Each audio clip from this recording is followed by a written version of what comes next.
I was sitting somewhere in the middle of nowhere at a Route 66 rest stop a few years back when the sun was rising.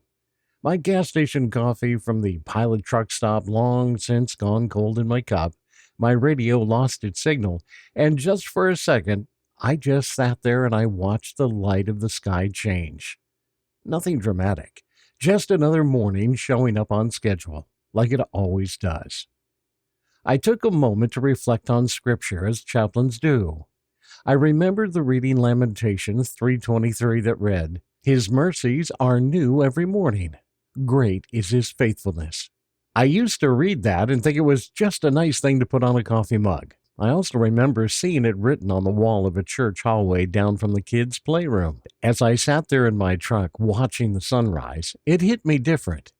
Every morning, whether you ask for it or not, whether you deserve it or not, you get a new one. Wow, that's another aha moment. Here's the great news. There's no carryover penalty the next day or any fees.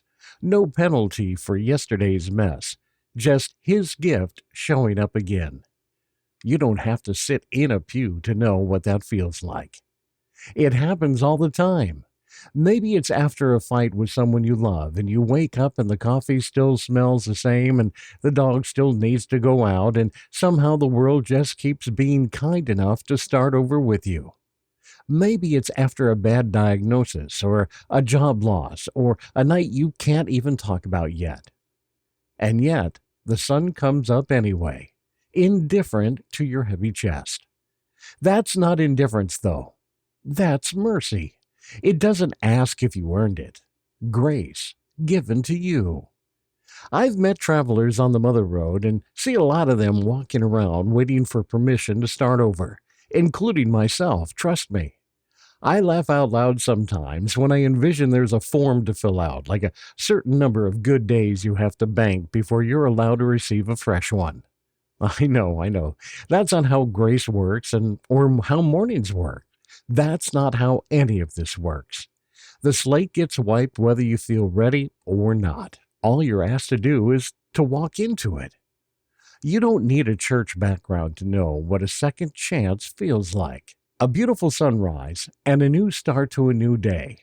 Everybody's had one and needed one. That's not a religious idea. That's just being human. The words found in my Bible just happen to be a few thousand years old. Think about that.